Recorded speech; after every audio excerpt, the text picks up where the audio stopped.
Hey everybody, it's Katie. I just wanted to share with you something that's very simple but I think potentially really helpful. I came across something online a couple of weeks ago, and since then I have really focused on putting it into place every day of our lives.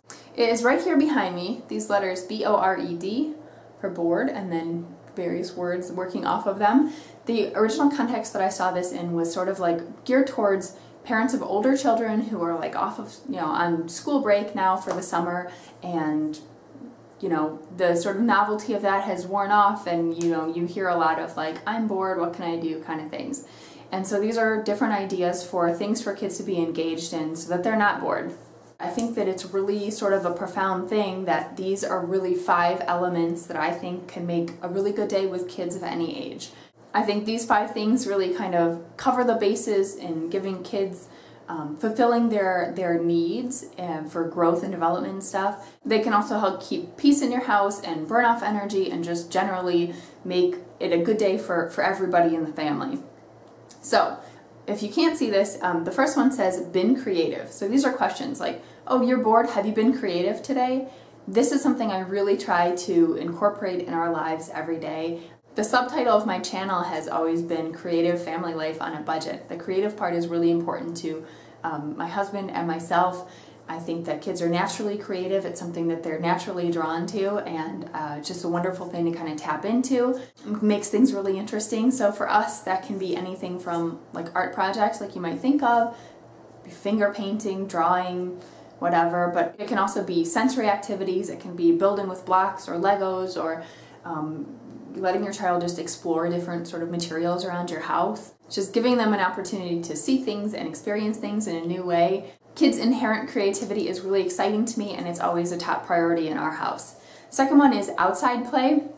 This is also something that we do every single day. We go to the playground as a family, we play in the backyard, we play in the sandbox, we play with water, whatever. We're just outside. I think really seeing the passing of seasons is important for kids. I think it's really important just to get fresh air for good health.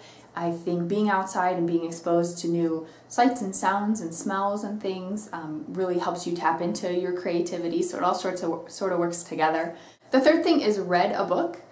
This, of course, depending on the age of your child, this can be independent reading, giving you a little bit of a break, giving them a little bit of alone time or quiet time.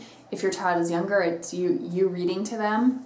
This, of course, engages a different part of their brain, gives them new vocabulary, introduces new concepts, gives you conversation starters for the rest of the day. The fourth thing is exercise 20 minutes. I would actually ideally make this 30 minutes, but again, it's something that we really try to do regardless of weather. If we can't get to the playground for whatever reason, or if we're too busy running too many errands, then we'll have a dance party in the house. We'll play hide and seek. We'll just jump around like crazy people. Sometimes Alice likes to do yoga with me. This can really be anything based on your kids' interests and skill level and stuff, but kids really need to exercise their gross motor skills, work on those skills.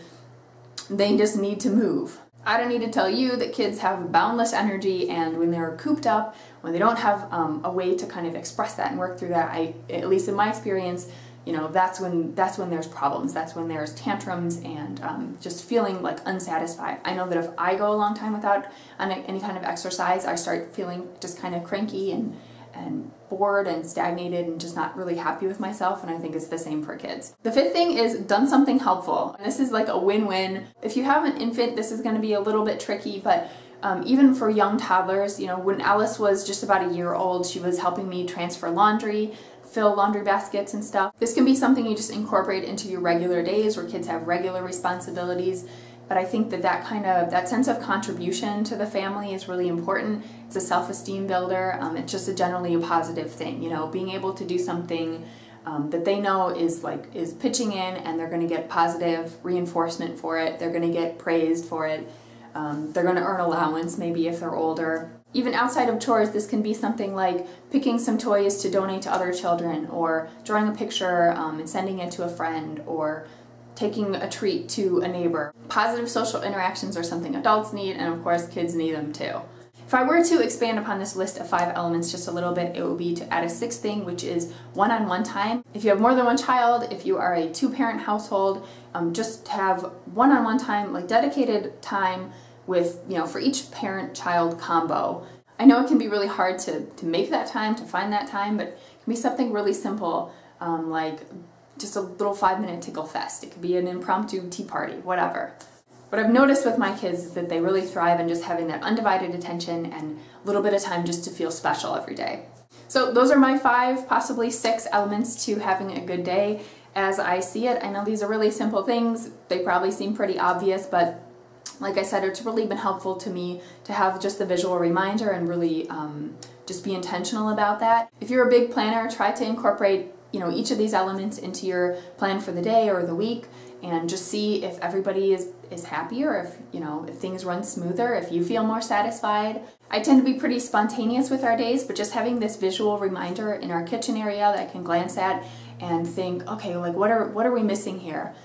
It's really helped me to just feel like things are more in balance, that there's less frustration, less boredom, and just our days are just better altogether. So I hope you guys find this helpful as well. Thanks for watching.